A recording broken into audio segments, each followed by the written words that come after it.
પદાર્થો છે એની સાથે વ્યવહાર એટલો જ કરે જેટલું પ્રયોજન છે. લાંબો વ્યવહાર પદાર્થો સાથે કરશો તો આસક્તિનું કારણ બનશે.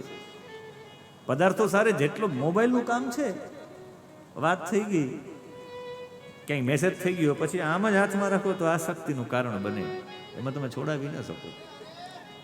બીજા કોઈ પણ ઉપકરણો, પ્રશ્ન પૂછવામાં આવ્યો હતો કે મોબાઈલ રાક્ષસ છે કે, પણ ખરા એક પણ મને ઉપકરણ બતાવો, વૈજ્ઞાનિક ઉપકરણ જેના ફાયદા હોય એના ગેરફાયદા પણ ન હોય. પણ આપણે વિચારવું જોઈએ.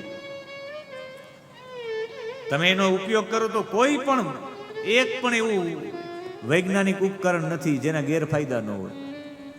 પણ એનો જવાબ ભાગવતજીમાં છે, એટલે મને આપવાની ઈચ્છા થાય છે. તમે 3જો શ્લોક જોઈ લ્યો બીજા અધ્યાયનો, તો એમાં સ્પષ્ટ રીતે લખ્યું છે, અતઃ કવિર નામસુ યાવદ અર્થ સ્યાદ પ્રમત્તો વ્યવસાય બુદ્ધિ સિદ્ધે અન્ય થાર્થે ન યતે તત્ર પરિશ્રમમ તત્ર સમીક્ષમાણઃ. તમારો વ્યવસાય બુદ્ધિથી, વ્યવસાય બુદ્ધિ એને કહેવાય જેટલું તમારે એ પદાર્થો સાથે જેટલો વ્યવહાર કરવો જોઈએ એટલું જ પ્રયોજન, એનાથી વિશેષ કંઈ નહીં. પછી તમારે એને છોડી દેવાનું. પછી એમ કારણ વિના પણ પકડી રાખો. આજે બધા કારણ વિના, મને એક હાથ તો બતાવો મોબાઈલ વિનાનો. કથામાં જાય, ભગવાનની પૂજામાં જાય, દરેકના હાથમાં મોબાઈલ હોય. મોબાઈલ વિનાનો હાથની કલ્પના નથી કરી શકાતી. એટલે મને એવું લાગે કે જ્ઞાનાનંદજીને પણ બોલવું પડે કે મોબાઈલ કો સ્વિચ ઓફ કરી દીજીએ, કોઈ બીચ મેં બાત નહીં. કમ સે કમ તમે 3 કલાક અહીંયા કથા બેસો, બધા કે ફાયદો શું, તો મને કહેવાની ઈચ્છા થાય 3 કલાકથી જગતથી તો દૂર રહેશો. 3 કલાકથી તમે વાણીથી પાપ નહીં કરો, 3 કલાકથી તમે કાનથી પાપ નહીં કરો, મનથી પાપ નહીં કરો, આંખથી પાપ નહીં કરો. કમસે કમ ભગવત ચિંતન તો રહેશે. સતત તમે એની સાથે પ્રયોજન, કામ વિનાનું પણ પ્રયોજન હાથમાં જ રાખો. એટલે હું ક્યારેક હું નીકળું ત્યારે મારા હાથમાં એક પુસ્તક તો હોય. અહીંયાથી નીકળું, આથી નીકળું તો હું એક હાથમાં પુસ્તક રાખું જ. કાં પુસ્તક રાખું અથવા માળા રાખું, કે મારે જેની સાથે વ્યવહાર જાજો કરું, જેની સાથે તમે વધારે પડતું પ્રયોજન રાખો એના પ્રત્યે આસક્તિ થઈ જાય. છોકરાઓ નથી ઢીંગલા ભેગા રહીને સૂવે, એમ આપણું પણ એમ જ છે. મોબાઈલ રાખીને સૂવે ભેગા, પૈસાનો બટવો રાખીને સૂવે. એટલે પ્રયોજન, બુદ્ધિશાળી વ્યક્તિ એ છે કે બુદ્ધિશાળી વ્યક્તિ જ્યાં સુધી એ પદાર્થોનો વ્યવહાર કરવો હોય જેટલું પ્રયોજન છે, એનાથી વિશેષ વ્યવહાર નહીં. એટલે મને એવું લાગે કે બરાક ઓબામા એના ખીચામાં હનુમાનજીની મૂર્તિ રાખે, આ એની વિશેષતા છે. અને પછી તો બતાવવામાં છે કોઈક આવી રીતે સ્થૂળ ધ્યાન કરે. સ્થૂળ ધ્યાન ન કરી શકો તો સૂક્ષ્મ ધ્યાન કરો. આ અધ્યાયમાં જે મેં આપને પૂર્વમાં કહ્યું હતું કે આ પહેલો અને બીજો અધ્યાય છે તત્વ ધ્યાન છે, ધ્યાન માટેના છે. સ્થૂળ ધ્યાન અને સૂક્ષ્મ ધ્યાન ભગવાનને પ્રાપ્ત કરવા માટેના સાધનોમાં એક સાધન છે.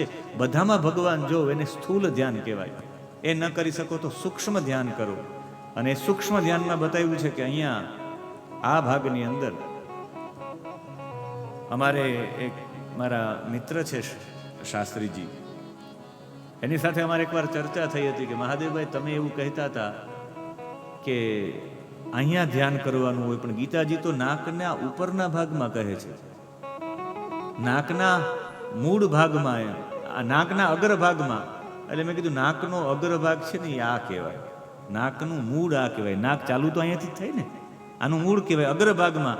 નાકના અગ્રભાગમાં એટલે અહીંયા નહીં. મેં કીધું અહીંયા થાય કે એનું કોઈ પ્રમાણ ખરું?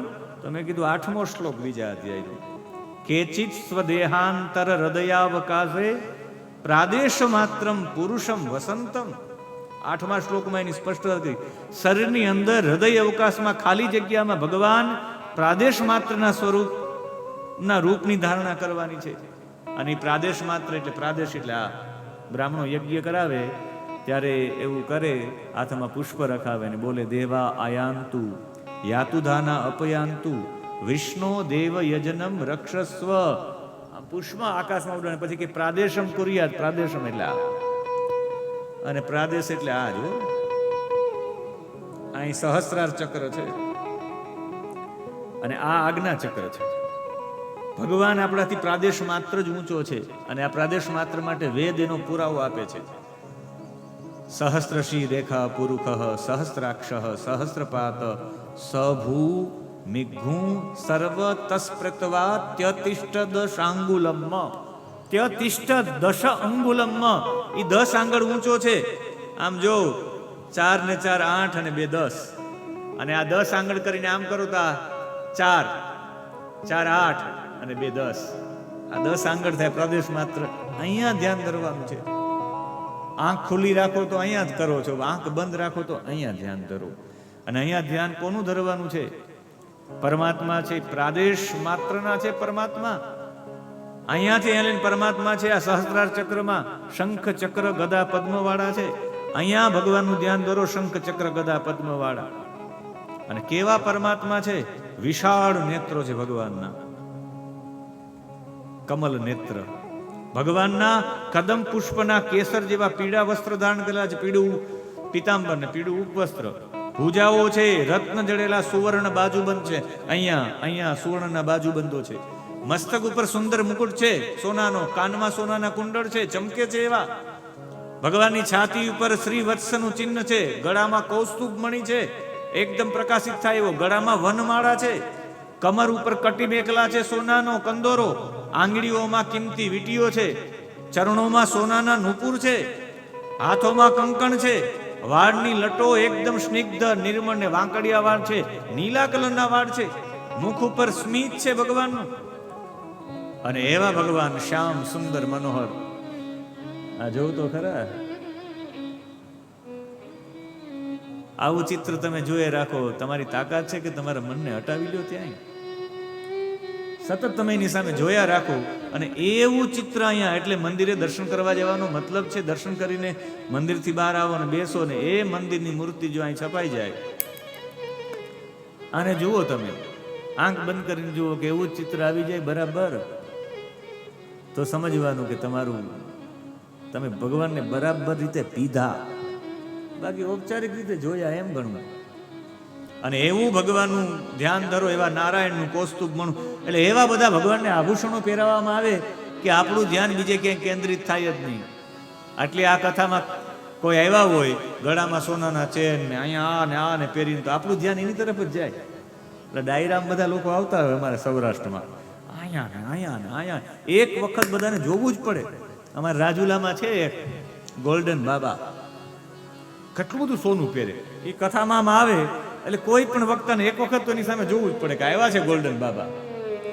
અહીંયા એટલું બધું સોનું પહેરે. પૂજ્ય મોરારી બાપુ એનું નામ આપ્યું ગોલ્ડન બાબા.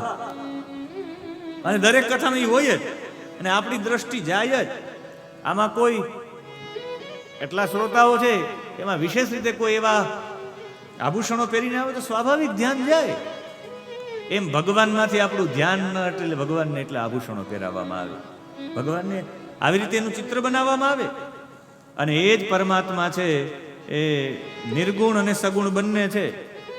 અને એનું એવું ધ્યાન કરતા કરતા જ્ઞાન દ્રષ્ટિમાં એટલા બધા તમે લીન થઈ જાઓ, આટલા બધા લીન થઈ જાઓ કે તમને બીજું બધું ચિંતન ભૂલાય જ જાય. અને એને કહેવાય સૂક્ષ્મ ધ્યાન. ધીમે ધીમે એ તમે એમાં મોટા ભાગનો તમારો શ્વાસ, તમારો સમય એમાં તમે જાતા થઈ, પછી અંદરથી પ્રસન્નતા પ્રાપ્ત થતી જાય. અને અંદર સૂક્ષ્મમાં જેવું ધ્યાન ધરો ને એવા સ્થૂલમાં મળે. ધ્રુવે અંદર સૂક્ષ્મમાં ધ્યાન ધરતા હતા એવા નારાયણનું, એ જ નારાયણ એને સ્થૂલમાં મળ્યા. નરસિંહ મહેતાએ ચોક્કસ એવા ભગવાનને ધાર્યા હશે, એ જ ભગવાન એને સ્થૂલમાં મળ્યા. સૂક્ષ્મમાં જેવું ચિંતન કરો ને એવું મળે. મોટા ભાગના લોકોને તમે ચિંતન કે આ વખતે પરીક્ષામાં નપાસ થશો, નપાસ થાવ જ. અંદર તમે સૂક્ષ્મમાં વારંવાર એવો ભાવ રાખ્યો છે એટલે તમને એવું થાય ડાયાબિટીસ થશે, ચેક કરાવો. કોલેસ્ટ્રોલના ચિંતન કર્યા છે. સૂક્ષ્મમાં જેવો અનુભવ થાય એવો સ્થૂળમાં થાય. એટલે એવા જ પરમાત્મા મળે. આપણે તો વિચારવું એક કનૈયો મારે ઘરે જમવા જ આવે, હું માખણ ખવડાવું એવો જ વિચાર કરો તો આવે એક દિવસ.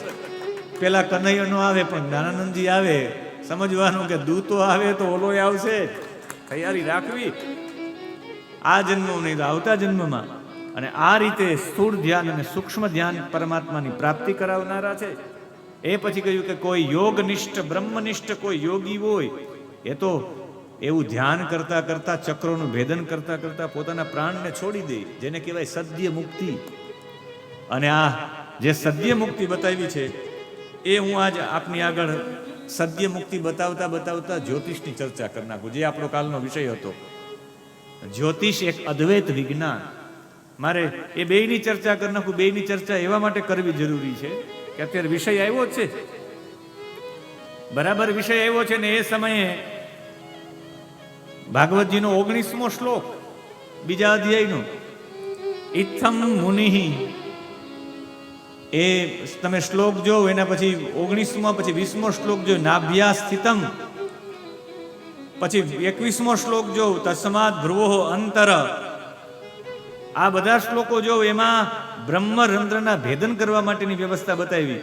19, 20 ને 21 આ બ્રહ્મરંધ્ર ભેદીને સદ્ય મુક્ત થઈ જાય પુરુષ તો કેમ થઈ જાય, એના માટે હું જ્યોતિષની ચર્ચા પણ લઈ લઉં, કાલનો જે વિષય બાકી હતો. એવું કહેવામાં આવે કે જ્યોતિષામ સૂર્યાદિ ગ્રહાણામ બોધકમ શાસ્ત્રમ.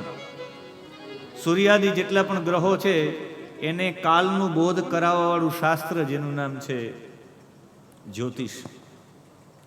અમારે ભણવામાં આવતું છંદપાદો તુ વેદસ્ય હસ્તો કલ્પોથ પઠ્યતે જ્યોતિષામ અયનમ ચક્ષુ નિરુક્તમ ક્ષોત્ર મુચ્યતે શિક્ષા ગ્રાણમ તુ દેવ વેદસ્ય મુખમ વ્યાકરણમ સ્મૃતમ તસ્માત સાંગમ અધિત્યૈવ બ્રહ્મલોકે મહીયતે. અમને આ વારાણસીમાં કહેવાય કે વેદોના 6 અંગ છે. 6 અંગ સાથે વેદ ભણો તો તમે વેદ ભણેલા કહેવાય. એમાં જે છંદ શાસ્ત્ર છે જેનાથી શ્લોકોને બલે એ વેદના પગ છે, એનાથી ચાલી શકાય. હસ્તો કલ્પોત પઠિત, જેટલા કલ્પસૂત્રો છે એ વેદના હાથ છે. જ્યોતિષામ અયનમ ચક્ષુ, જ્યોતિષ છે એ વેદની આંખ છે. વેદ જો સાક્ષાત નારાયણ હોય તો એની આંખ છે જ્યોતિષ.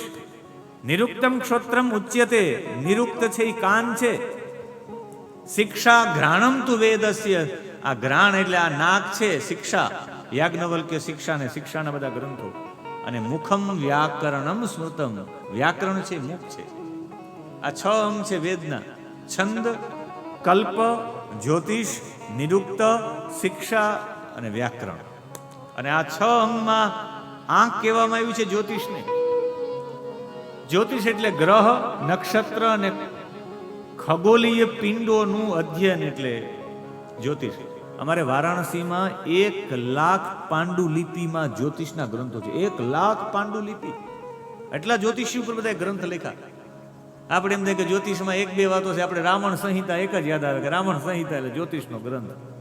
હું તમને ગણાવી દઉં: સૂર્ય સિદ્ધાંત જ્યોતિષનો સૌથી સારો ગ્રંથ, લીલાવતી જ્યોતિષનો સારો ગ્રંથ,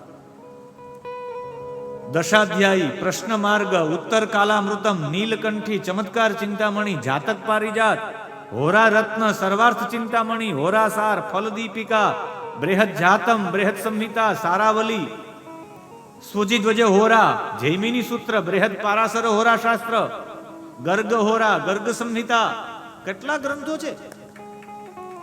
અને આ જ્યોતિષના ગ્રંથો બ્રહ્માંડની યંત્રવંત કોઈએ કલ્પના કરી હોય બ્રહ્માંડની તો એ જ્યોતિષ છે. જ્યોતિષના વિદ્વાનોએ યંત્રવત એની કલ્પના કરી છે. અને એ કલ્પના કરી છે એને કહ્યું કે દરેક, આપણે બધા મંગળ સુધી પહોંચ્યા, હમણાં ચંદ્ર સુધી પહોંચ્યા, પણ બીજા ગ્રહો કેવા હશે, એનો કલર કેવો હશે, ત્યાંની જીવન કેવું હશે, જ્યોતિષમાં લખ્યું છે. જાની વાલી પિનારા, રેમ્બો, આ જે આપણે 7 રંગ છે સૂર્યનામાં, સૂર્યમાંથી 7 રંગ આવે જે આપણે કહીએ છીએ, આ એક એક ગ્રહના રંગ છે. બુધ છે એ લીલા કલરનો છે, ગ્રીન. પછી જેને કહેવાય બ્લુ કલરનો શનિ છે, બ્લુ કલરનો છે. બૃહસ્પતિ છે, પીળા કલરનો છે. મંગળ છે, લાલ કલરનો છે. આ બધા જ્યારે રંગો છે એ જાની વાલી પીનારા, એ બધા રંગો છે એ જોવા જાય તો એમ બ્રહ્માંડમાં ને ગ્રહોમાં પણ છે, એમ આપણા ચક્રોમાં પણ છે. મારે તમને મૂળ વાતે એ લઈ જવા, જે ચક્ર ભેદન કરવાની વાત છે. આ વિષય આજે ઊંચો છે. આજે બીજો સ્કંદ છે, એ સ્કંદ આખો સાધન લીલા છે ને અઘરામાં અઘરો છે. તો એ હું તમારી આગળ પ્રકાશ પાડવાનું. મને એવું લાગશે કે સહેજ તમારી ચેતના આડાવડી થાય તો હું તત્કાલ ઊભા કરી દે. રાસ, આજે ગૌર સાહેબે કહ્યું ને રાસ, એટલે રાસમાં પણ લઈ જઈશ. પણ પેલા રાસ લઈ લઉં કે પેલા સમજી લેશો? ભાર નહીં લાગે ને તો સમજાવી દો કે પેલા રાસ લઈ લવડાવી દો. હે હા, પેલા મૂલાધાર ચક્ર છે. મૂલાધાર ચક્ર લાલ રંગનું છે. તમને નવાઈ લાગશે. મૂલાધાર ચક્ર છે એ મૂલાધાર ચક્ર લાલ રંગનું છે. માઉન્ટ શાસ્ટા અમેરિકામાં એક સિટી છે. આ મૂલાધાર ચક્રનું કેન્દ્ર છે. ત્યાં માણસ જતો રહે તો મૂલાધાર ચક્ર એમનેમ સિદ્ધ થઈ જાય.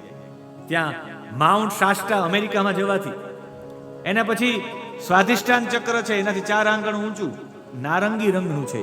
એનો રંગ નારંગી છે.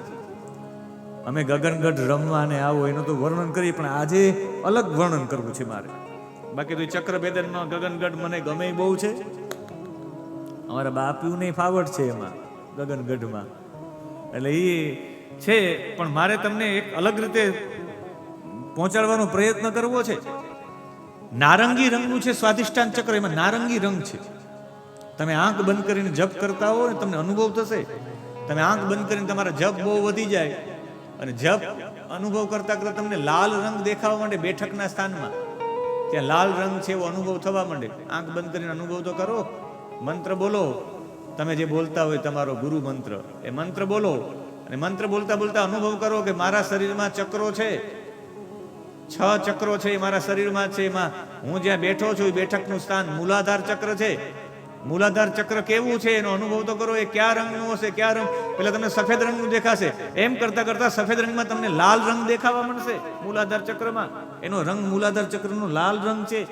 એટલે ગણપતિ લાલ રંગના જ હોય છે. ગણપતિના અધિષ્ઠાતા છે. એનાથી તમારું ભજન વધે. ભજન કરતા કરતા તમે ઓટોમેટિક તમે મૂલાધાર ચક્રમાંથી પાર થઈ જાઓ. સ્વાધિષ્ઠાન ચક્રમાં જતા. અહીંયા નારંગી કલરનો રંગ છે.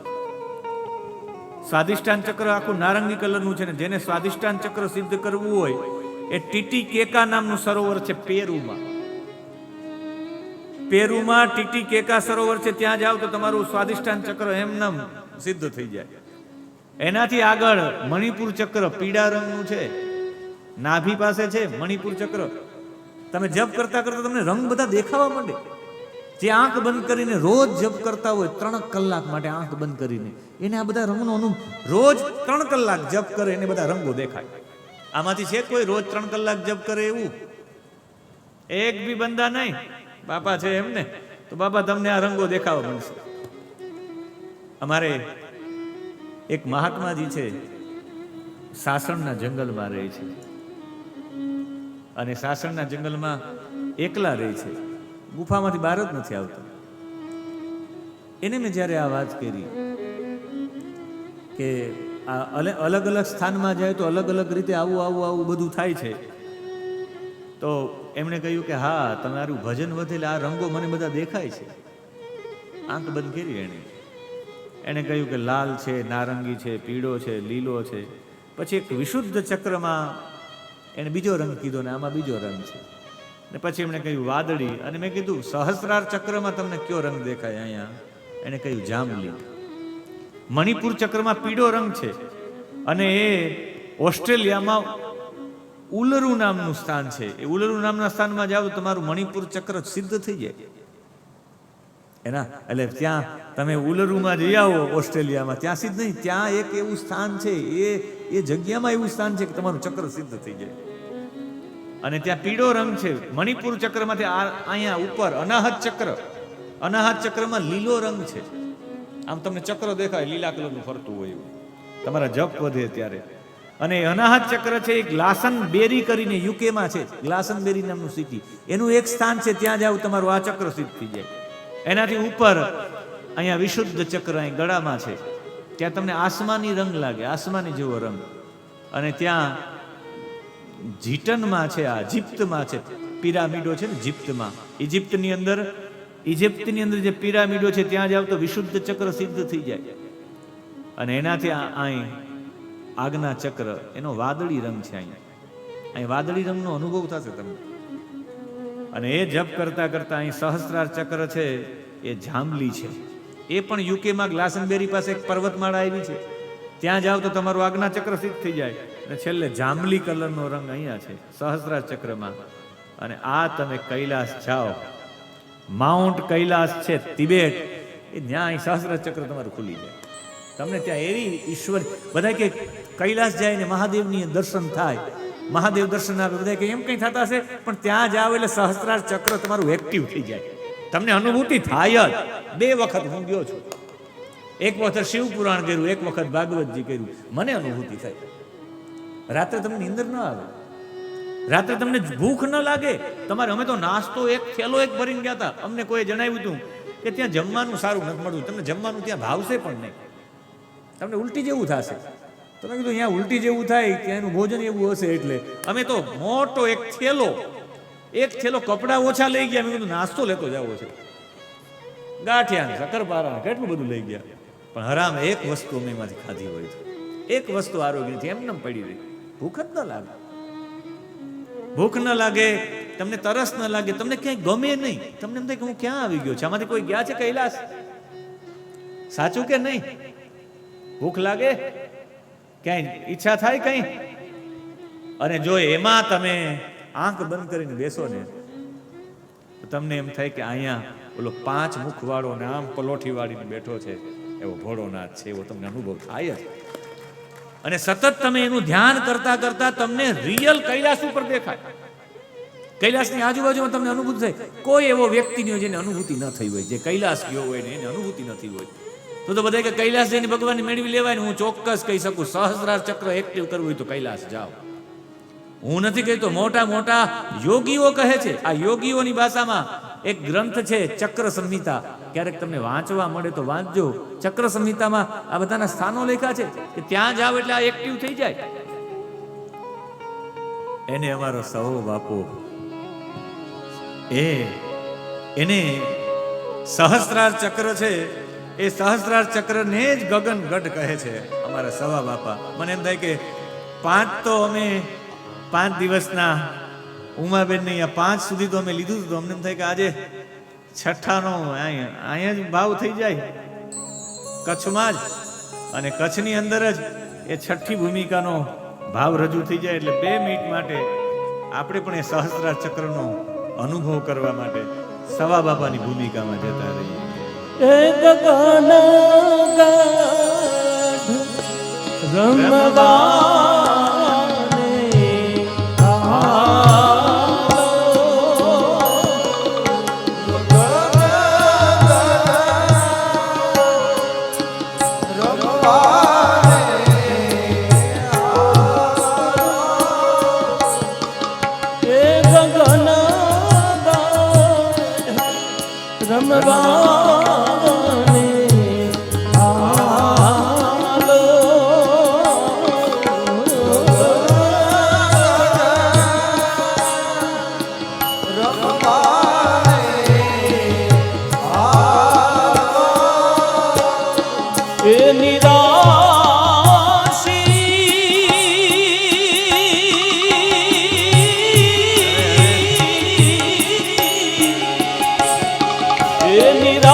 છઠ્ઠી ભૂમિકામાં લઈ જાય છે.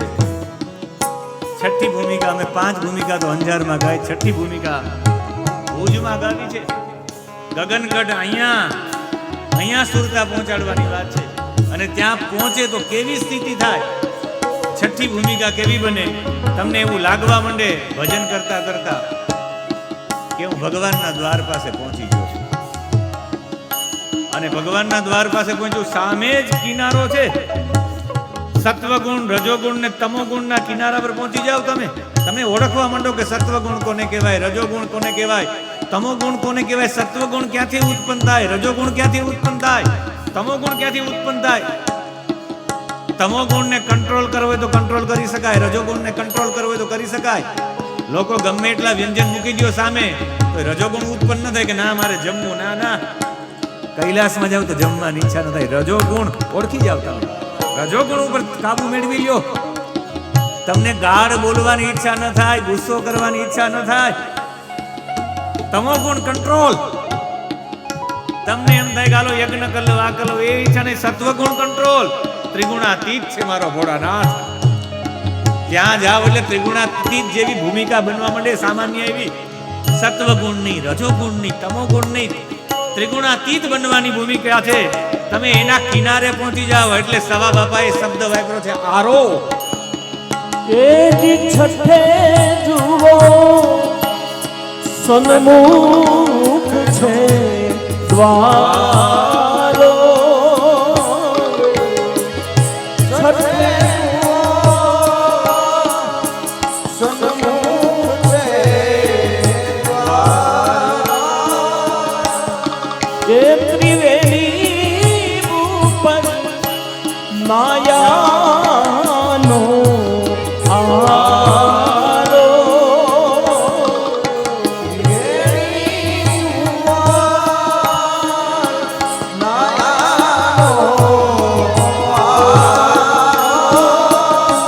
એ ત્યાં તો સદાય વરસે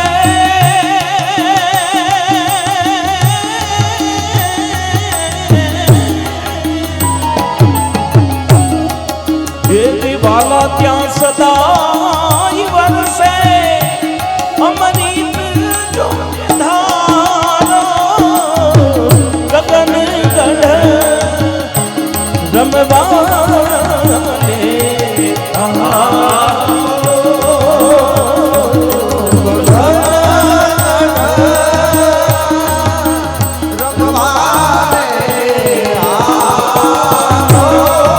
રમવાને ક્યારેક એવું થાય કે હું કૂદકો લગાવી દઉં ગગનગઢમાં, જતો રહું રમવા. ત્યાં અમૃતનો ધારો, આમ ધારા નીકળે અમૃતની. એમ થાય કે મેં કંઈક પ્રાપ્ત કરી લીધું છે. ખરેખર કંઈ પ્રાપ્ત ન કર્યું, અનુભૂતિ થવા માંડે મેં કંઈક મેળવી લીધું છે. એટલે 3 શબ્દો વાપર્યા છે, ધારો, આરો અને દ્વારો. ભગવાનને મળવાનો દ્વાર છે ત્યાં કૈલાસ. उन्नतम उन्नतम मंदिरम तव, ऊंचे ऊंचे मंदिर तेरे, ऊंचा है तेरा नाम. ओ कैलाशवासी महादेव, हम करते हैं सब तुमको प्रणाम. एवो छे कैलास. એજી છઠે જુઓ સન્મુખ છે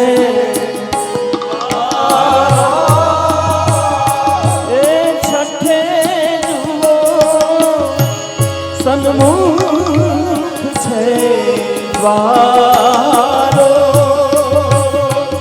ત્રિવેણી ઉપર માયાનો. જે ત્રિવેણી ઉપર માયાનો આરો.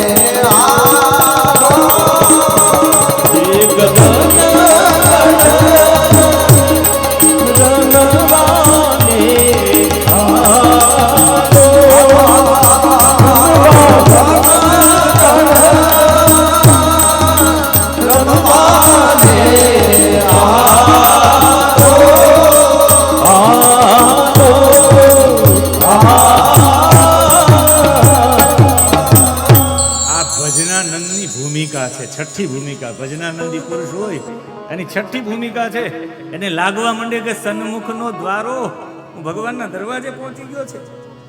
એને લાગે ત્રિવેણી ઉપર નાયાનો આરો, જેમ ત્રિવેણીમાં સ્નાન કરી લે, સત્વગુણ રજોગુણ ને તમોગુણ નીકળી જાય, ત્રિગુણાતીતની ભૂમિકા થવા માંડે. એમ લાગે અમૃતની ધારા વહે છે. ધારો, આરો અને દ્વારો, દ્વાર, કિનારો ને ઝરણું, અમૃતનું ઝરણું આવે એવી અનુભૂતિ થાય. અમારે આ વખતે પણ શિવ પુરાણ કરવા જવું હતું, પણ હજુ મંજૂરીનો કોઈ નથી. બાકી યજમાને તૈયાર છે. એ લખતા ગયા યજમાન કે મારું કદાચ હું રવ કે ન રવ, એની દીકરીઓને કહેતા ગયા, દીપકભાઈ વાડા એનું નામ છે, આફ્રિકામાં રહે છે. એ લખતા ગયા કે હું હાજર હોઉં કે ન હોઉં, પણ મહાદેવભાઈને પાસે કૈલાસમાં એક શિવ પુરાણ કરાવજો. આ જ વખતે અમારો હતો, પણ આ ભારત સરકાર ને ચીન સરકારમાં ક્યાંય મંજૂરી અમને નથી મળતી. પણ જ્યારે જાશું ત્યારે એક વખત આ આરાનો અનુભવ તો કરશું જ. એવો અનુભવ થાય કે નહીં? અમે તો કર્યો છે, પણ તમારા બધા માટે છે. તમે પણ મોકો મળે તો કૈલાસ જાજો, જવા જેવું છે. ચક્ર સંહિતામાં માઉન્ટ કૈલાસ તિબેટ સહસ્ત્રાર ચક્ર એક્ટિવ થઈ ગયા. વાત આપણી ક્યાં હતી? આ તો મને બહુ ગમે છે. ગગનગઢ 15 ભૂમિકા છે, એમાં મેં 5 ભૂમિકા તો અંજારમાં વાલમ પર જાવું વારી વારી વાલમ રામને યાદ કરીને 5 ભૂમિકા ગાય છે રોજ. અમારે દિનેશભાઈ રાવલને ગમી ગયું કે આહા ગગનગઢ કે. એટલે મને એવું થયું કે છઠ્ઠી ભૂમિકા ભુજમાં લઈ નાખું. કૈલાસ તો ચડીએ કે ન ચડીએ, પણ ભુજીઓ તો ચડી જાય. છઠ્ઠી ભૂમિકામાં 7મી ભૂમિકા માણસનું ભજન વધે, તો 7મી ભૂમિકામાં માણસ ક્યાં પહોંચે? સ્મરણ કરતો થઈ જાય. અને પછી 7મી ભૂમિકામાં પહોંચે પછી એને લાગવા માંડે કે મને જે મંત્ર મળ્યો છે ને, પાકો મંત્ર છે. આપણા ઘરમાં આપણા પતિદેવ ગંગ ગણપતય નમઃ જપતા હોય તો આપણે જપવું એવું થોડું થાય. આપણે એમ થાય મારા પતિને આ ગુરુદેવે ગંગ ગણપતય નમઃ મંત્ર આપ્યો અને મને ઓમ નમો ભગવતે વાસુદેવાય. પણ ગુરુ તમારી ચેતનાને ઓળખી ગયા હોય ને ભગવાને એને એ તમને મંત્ર આપવા ગુરુ જતા હોય ઓમ નમો ભગવતે વાસુદેવાય, ત્યારે ઉપરથી પ્રેરણા થાય ને એ તમારા કાનમાં મંત્ર આપી દે કે ઓમ રામ રામાય નમઃ, તું એનો જપ કર. આપણે એમ થાય કે મને ખરેખર હું કૃષ્ણનો ભક્ત છું ને મને રામનો મંત્ર કેમ આપ્યો? પણ તમે એ મંત્રનો જપ કરતા કરતા જ્યારે તમે તમારી 7મી ભૂમિકા બની જાય ત્યારે તમને ખબર પડી જાય કે મને જે મંત્ર આપ્યો છે એ બરાબર આપ્યો છે. મારી અંદરની ઓરાઓ રામ પ્રત્યેની હતી. એવું ન હોય નાનપણમાં તમે ગણપતિને બચતા હોય ને પછી તમારી ભૂમિકા બને પછી તમારા ઈષ્ટ નક્કી થાય. નાનપણમાં તો આપણે બધાને, એટલે શંકરાચાર્યએ કહ્યું કે 5 દેવતાઓને ભજો. ગણપતિને ભજો, તમારી કુળદેવીને ભજો, તમે ભગવાન વિષ્ણુને એટલે ભગવાન કૃષ્ણને ભજો, તમે ભગવાન સૂર્યને ભજો અને ભગવાન શિવને ભજો. એને ભજતા ભજતા તમારી ભૂમિકા નક્કી કરે કે તમારા ઈષ્ટ કોણ છે. તમે નક્કી ન કરો કે મારા ઈષ્ટ કોણ છે. ના ના, મારા ઈષ્ટ તો આ, હું પરમ શૈવ પરંપરામાં જન્મ્યો છું. મારા પિતાજી પરમ શૈવ શિવના ઉપાસક, એટલે તો મારું નામ મહાદેવ છે. મારા માતૃશ્રી પરમ ગાયત્રીના ઉપાસક, પણ એ બંદા કૃષ્ણ કા ઉપાસક જન્મ લિયા હે. એવું નક્કી ન હોય, એ તો તમારી પૂર્વજન્મની સાધના આધારિત તમારા ઈષ્ટ નક્કી થાય, પરિવાર આધારિત નહીં. એટલે આપણી સંસ્કૃતિમાં કેટલી છૂટ છે કે 5 દેવતાની પૂજા કરો તમારા ઈષ્ટ તમે નક્કી કરી લો. પછી ખબર પડે કે મને જે નામ મળ્યું છે એ બરાબર છે. આમાં તો અમે ઊંડા ઉતરશું તો કથા ભાગવતની નહીં ભજનની કથા થઈ જાય. હા, તો તમારું આ કચ્છ તો ભજનની ભૂમિ છે. આગળ બધામાં ભજનો થાય છે દરેક જગ્યાએ. तेज साथ में सुमिरन जयूं साचू, साथ में सुमिरन जयूं साचू, हमने साथ में सुमिरन जयूं साचू, साथ में सुमिरन जरूं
આવતા તમને ખબર પડે કે મને મંત્ર સાચો મળ્યો છે.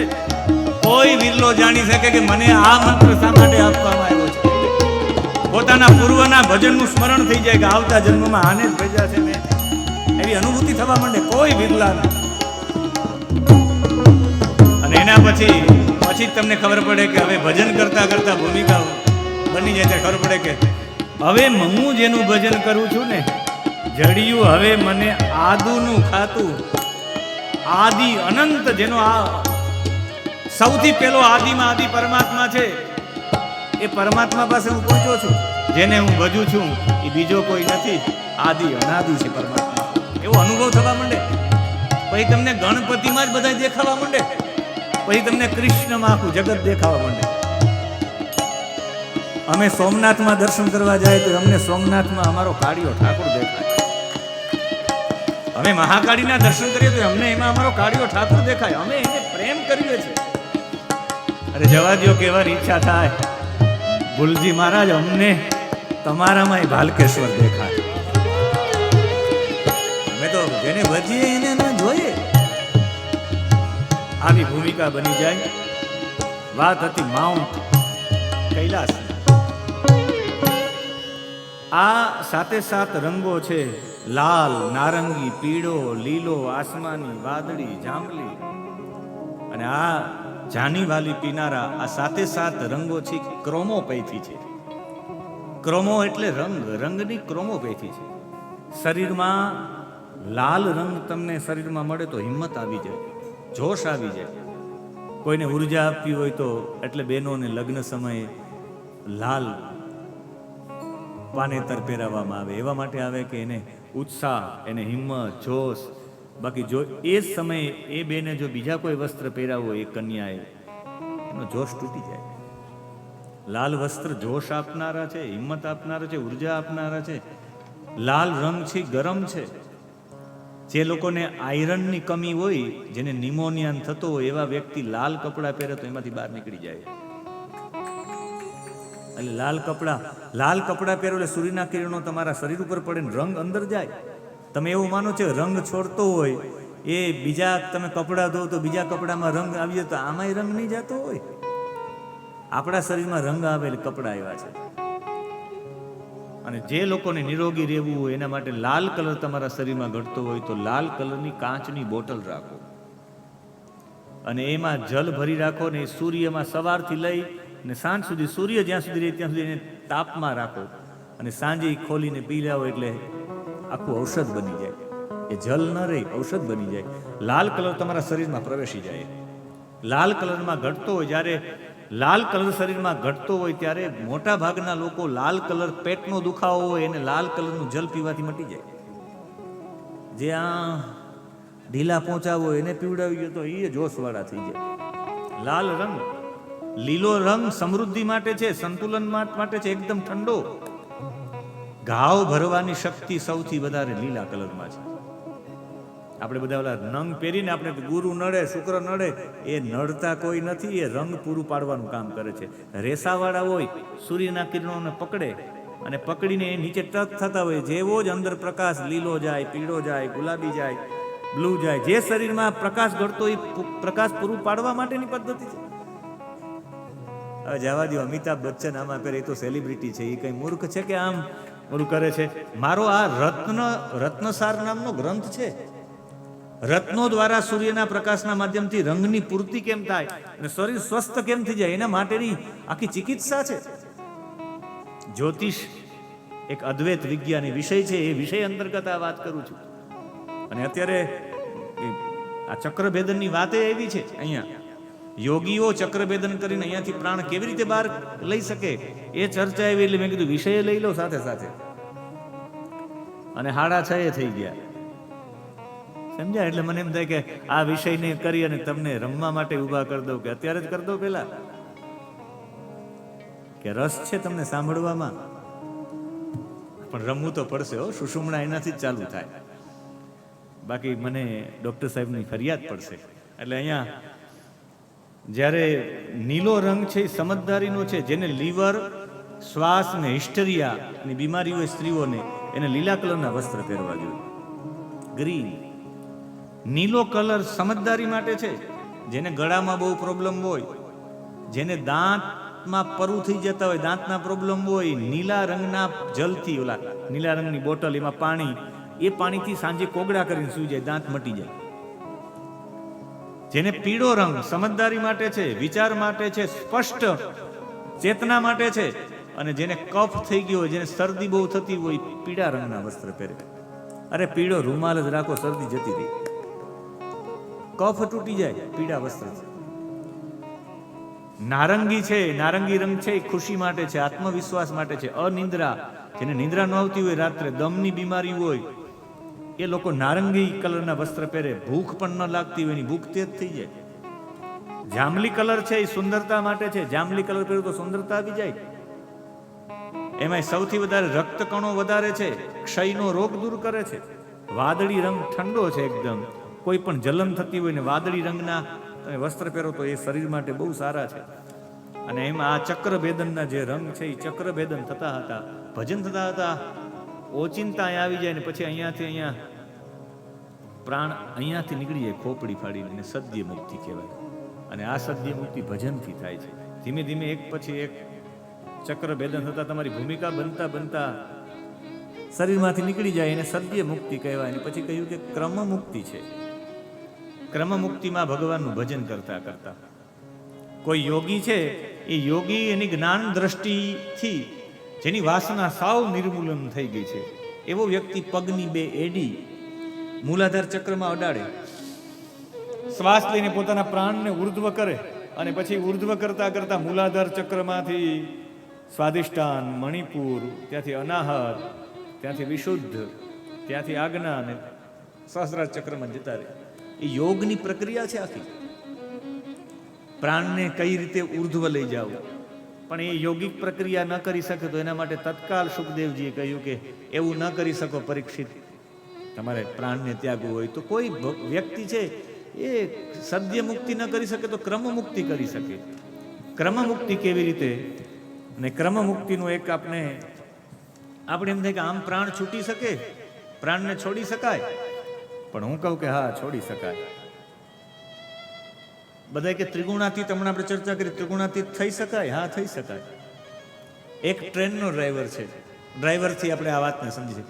એક ટ્રેનનો ડ્રાઈવર છે, ટ્રેન ભૂતથી આગળ જાય છે, ગાંધીધામ આવવાનું છે, ગાંધીધામ સ્ટેશન. એ ટ્રેનના ડ્રાઈવર માટે ભુજ ભૂતકાળ બની ગયું, ટ્રેનના ડ્રાઈવર માટે વર્તમાનમાં એ જે સ્ટેશન પાસે પહોંચ્યો હોય એના માટે વર્તમાન થઈ ગયું, ગાંધીધામ વર્તમાન થઈ ગયું. અને આગળ એ મોરબી જવાના છે કે આગળ એ જવાના છે અમદાવાદ, અમદાવાદ એના માટે ભવિષ્ય થઈ ગયું. અથવા સમજી લો કે અહીંયાથી ભુજ ટ્રેનની નહીં, તમે કાર લઈને જાઓ, ભુજ છોડ્યું છે, તમે બરાબર અંજાર પહોંચ્યા છો, અંજાર તમારા માટે વર્તમાન છે, ભુજ તમારા માટે ભૂતકાળ છે, અને તમારા માટે ગાંધીધામ છે, તમારા માટે ભવિષ્યકાળ છે. એ તમારા માટે છે. તમે અહીં બસના ડ્રાઈવર છો કે કારના ડ્રાઈવર છો, પણ જે પ્લેનમાં પાયલોટ હોય એ ઊંચો જાય તો એના માટે ભૂત, ભવિષ્ય ને વર્તમાન ત્રણેય દેખાઈ જાય કે નહીં? જે તમને અત્યારે ભૂત, ભવિષ્ય ને વર્તમાન દેખાય છે, એ પ્લેનના વ્યક્તિ માટે તો એ ત્રણેય દેખાઈ જાય. એ ભૂત નહીં જોઈ શકે, જે તમારા માટે ભૂતકાળ છે એને જોઈ શકે છે, તમારા માટે વર્તમાન કાળ છે એને જોઈ શકે છે, તમારા માટે જે ભવિષ્યકાળ છે એને જોઈ શકે છે. જેની ભજનથી સ્થિતિ ઊંચી થઈ જાય ને, એ ભૂતકાળ, વર્તમાન ને ભવિષ્યકાળ ત્રણેય જોઈ શકે. કોઈ કહે કે ભાઈ તમે મારા ભવિષ્ય વિશે કહી શકો? હા, ભજનાનંદી પુરુષ કહી દે. તમારો ભૂતકાળ પણ કહી દે, નથી પરચા લખતા. સંન્યાસીજી સીતારામ પરચા લખી નાખે. સાધુજી, સંન્યાસીઓ સાધુજી લખી નાખે પરચા. કહેવાનો મતલબ છે ભૂત, ભવિષ્ય ને વર્તમાન સાધક લોકો માટે કંઈ બહુ સામાન્ય છે. પ્લેનના ડ્રાઈવર હોય, પ્લેનના પાયલોટ હોય, એના માટે તો સામાન્ય જ હોય ને.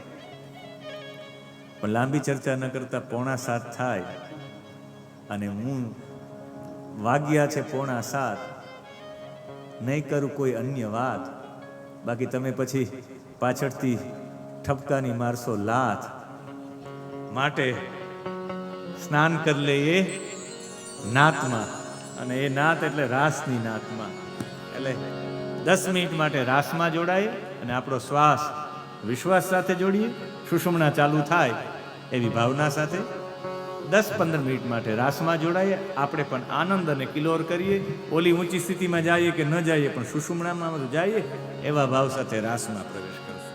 ગગન ગઢ રમવાને હાલો રે, ગગન ગઢ રમવાને હાલો રે, ગગન ગઢ રમવાને હાલો રે, ગગન ગઢ રમવાને હાલો રે, નિરાશી પદમાં સદા માલો રે, નિરાશી પદમાં સદા માલો રે, નિરાશી પદમાં સદા માલો રે, નિરાશી પદમાં સદા માલો રે, ગગન ગઢ રમવાને હાલો રે, ગગન ગઢ રમવાને હાલો, ગગન ગઢ રમવાને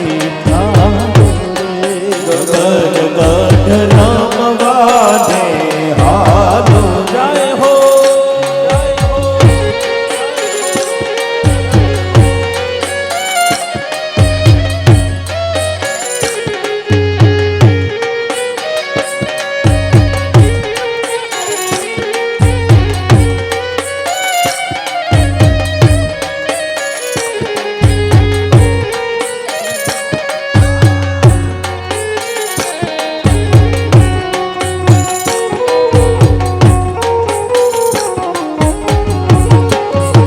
પડવે ભાણ પડી તારી રે, પડવે ભાણ પડી તારી રે, મધો મધમાં નિરખ્યા મોરારી રે, મધમાં નિરખ્યા મોરારી રે, વાલમ પર જાવ હું વારી રે, વાલમ પર જાવ હું વારી રે, વાલમ પર, ઓ વાલમ પર, વાલમ પર જાવ હું વારી રે, વાલમ પર જાવ હું વારી રે, ગગન રમવાને હાલો રે, ગગન ગઢ રમવાને હાલો, હાલો, ગગન ગઢ રમવાને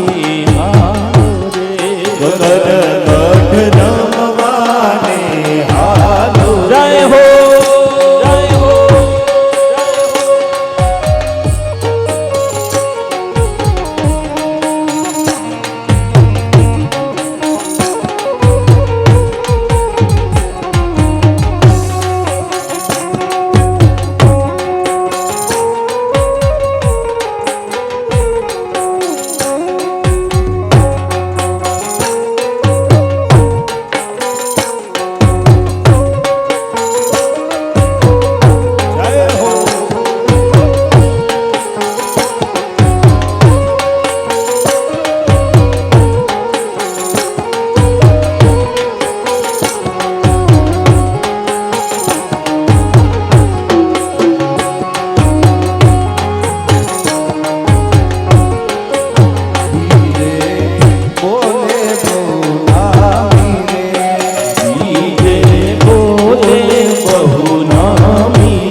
સદા મારો રે રમવાને હારો રે ગગન ગઢ રમવાને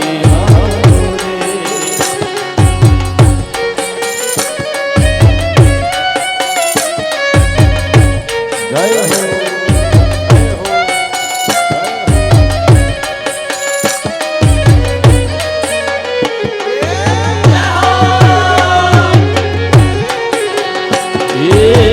દ્વારિકાનો નાથ મારો રાજા રણ છોડીએ ના દ્વારિકાનો નાથ મારો રાજા રણ છોડીએ દ્વારિકાનો નાથ મારો રાજા રણ છોડીએ ના દ્વારિકાનો નાથ મારો રાજા રણ છોડીએ ના મુખડાની માયા મને લાગી હોરા દ્વારિકાનો નાથ મારો દ્વારિકાનો નાથ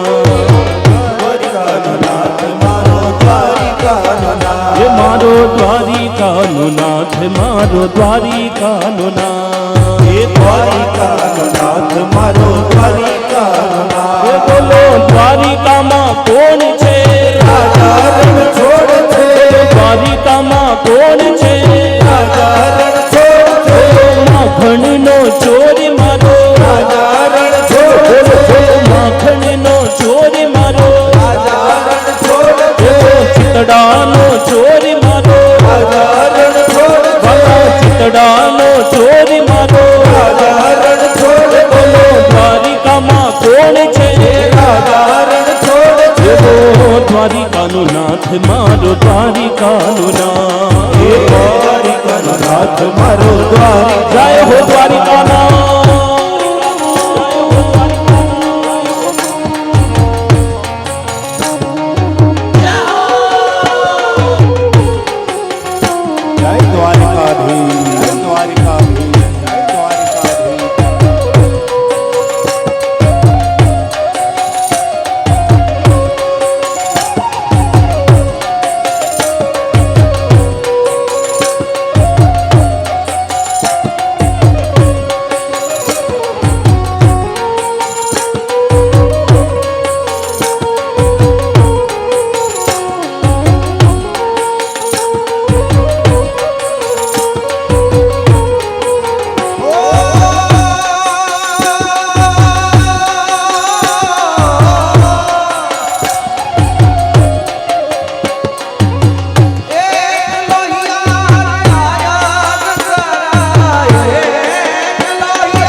જશોદાના જયા રે વાલીડા મુરલી વાળા રે તમે યશોદા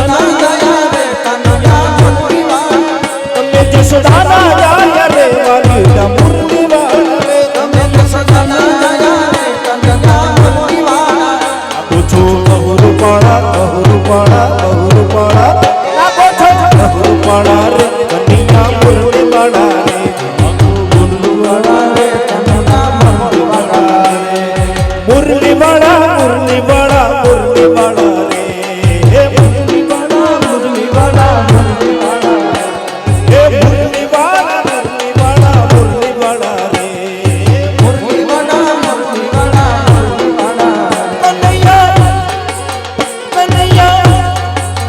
કનૈયા મુરલીવાળા રે વાલીડા મુરલીવાળા રે કનૈયા મુરલીવાળા રે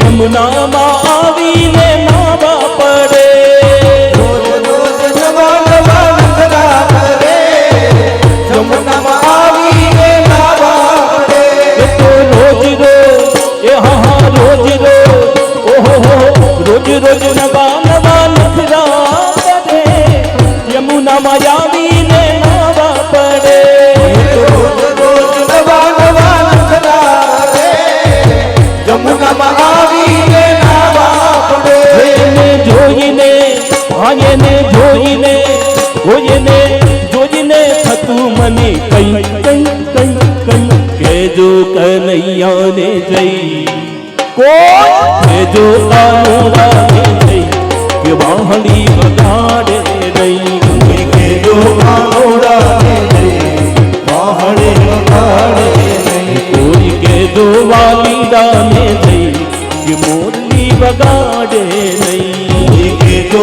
વાલીડાને જઈ વાહલી વગાડે નહીં ટાણું કટાણું એ જોવે નહીં ટાણું કટાણું એ જોવે નહીં કાન આવે તે વાહડી લઈ લઈ લઈ કહેજો કાનુડાને જઈ કહેજો કાનુડાને જઈ કે વાહડી પગાડે નહીં કહેજો કાનુડાને જઈ વાહડી પગાડે કોઈ કહેજો વાલીડાને